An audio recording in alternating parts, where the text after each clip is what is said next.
Hi, welcome to Fan vs. Fan, Game of Thrones, Season 5, Episode 7. I'm Peter Counter, that's Elena Lowe in a Game of Thrones-induced rage coma. Let's get started.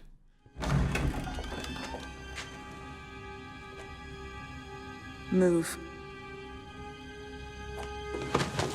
Let me go immediately. You will order her to let me go. I am the queen. I am the queen. Have you lost your mind?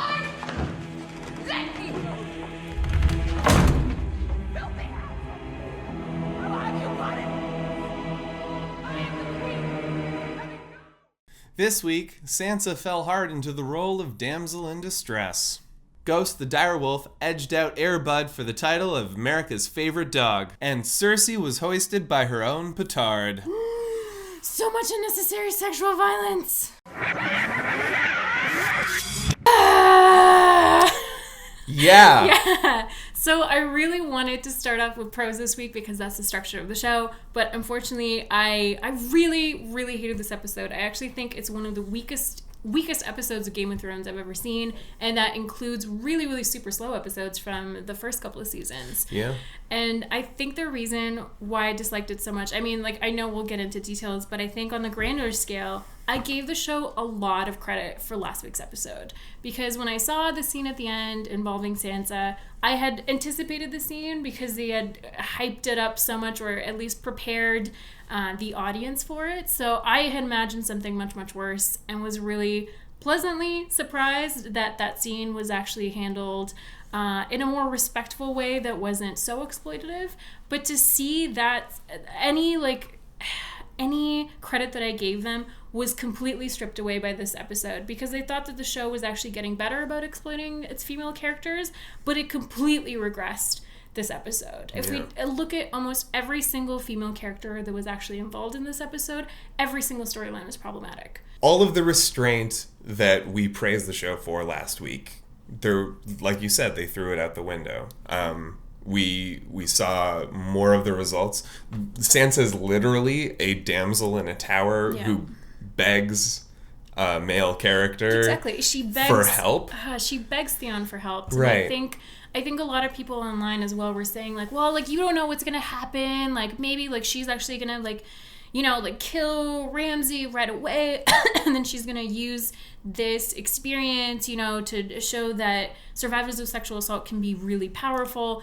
But sure, that's fine, but you can't put that character, you know, like, in a tower the next episode and emphasize how much sexual violence she's actually endured and show all the bruises that she's had. Right. You can't try to turn that storyline to a positive by emphasizing, no, she was really, really abused. Like, it just doesn't serve the storyline anyway. Like, we knew that she was abused. We know that she's endured so much throughout the seasons. We already know that Ramsay is horrible. Did we really need to see that scene where, you know, the old woman from the north was flayed alive? Like, did we need to see him sniff at her face? Like, there was so much excessiveness that I was just really grossed out by it. Yeah. Really grossed out. Best case scenario, this is going to turn out into a redemption arc for Theon, and then again, we're just using sexual assault to prop up another male redemption story. So, my con, very similar to yours. Up at the Wall, Gilly and Sam's story arc also had weird sexual assault stakes. Unnecessary ones. Very unnecessary ones at the hands of two of the nameless brothers of the Night's Watch. And then, as if to, like, remedy everything, they use Deus Ex Machina with the arrival of Ghost the direwolf.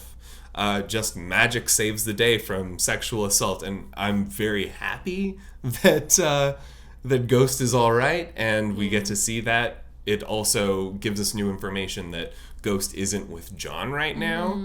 But other than that, it was, again, it was just very exploitative. It was, and I think the thing with that scene as well is that the whole point of it was basically to make Sam into a hero. It was not about Gilly. It was nothing about her character. In fact, her character said these ridiculous lines like, oh, you know, like, next time, you know, like, you shouldn't intervene. Just let them rape me next time, honey, because you look like you were in danger. Like, right. The fact that she would say that to me is just really upsetting. And also the fact that right after she almost got raped, she'd be like, you know what, I'm really in the mood right now. Like, you saved me. Yeah. And it just feeds into that, you know, that mentality of like, oh, like, you did a good thing. Oh, you get sex in return. Surprise. Women are not vending machines that you put nice in and sex comes out. Like, that's not... Right.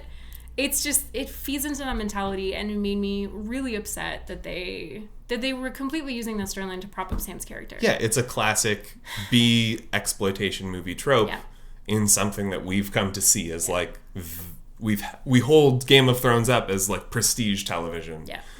It's just kind of lazy. Do you think they can turn it around in the 3 episodes that they have left? They've done a lot with their 9th episodes in Game of Thrones. So the penultimate episode, I'm still hoping Game of Thrones, you can do it, you can turn it around.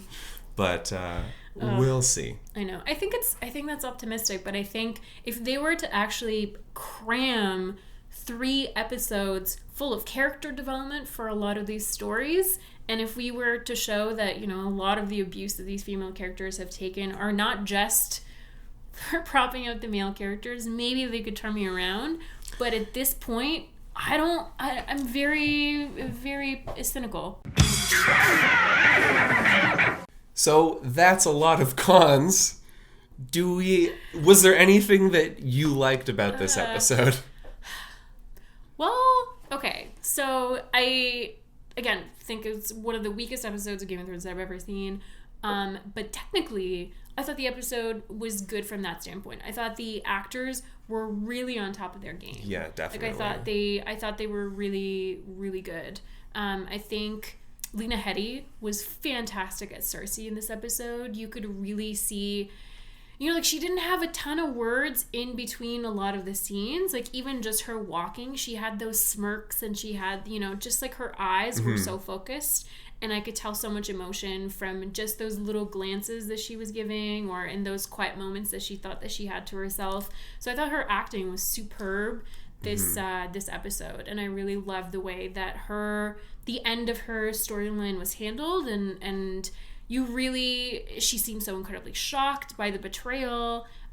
So I thought the acting, top notch this episode. Yeah, specifically with Cersei, the cool thing about her character is that there's so much going on inside of her. That's true. And she's so difficult to understand. Yeah. And when you have that caliber of performance, it's just, it communicates better. Yeah. What did you enjoy? I mean, did you enjoy anything about the show? I did. Like, as far as moments went, the final scene with Cersei, having it all turn around on her, I'm really interested in where that is going to go. It's very cathartic in a way. Yeah, I didn't think that it was going to come and bite her in the ass this quickly. So I'm very interested where that's going.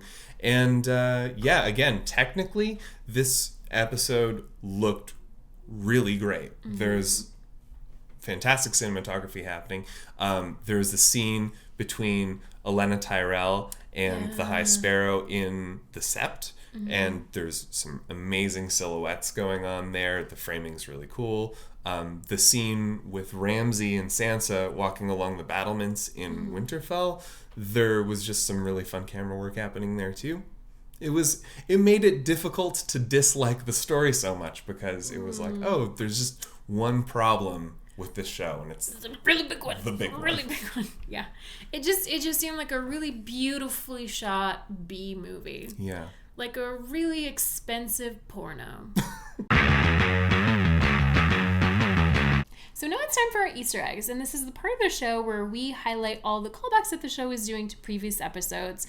This week we didn't have a ton, but we did want to share one tidbit that you probably didn't know, and it's about Bronn. Yeah, you may have noticed that Bronn has been singing a lot the past few episodes. Well, the actor Jerome Flynn is part of a pop duo from the UK, Robson and Jerome.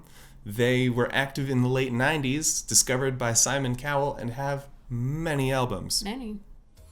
When this old world starts getting me down, and people are just too much for me to bear.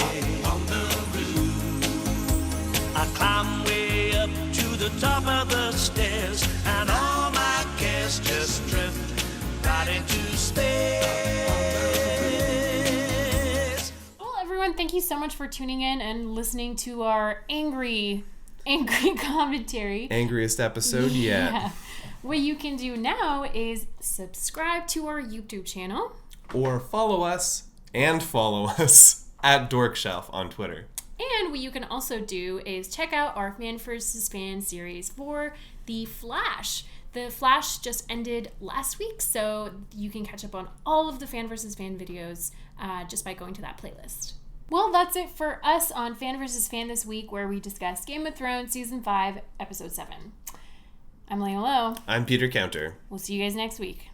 Kicked him out.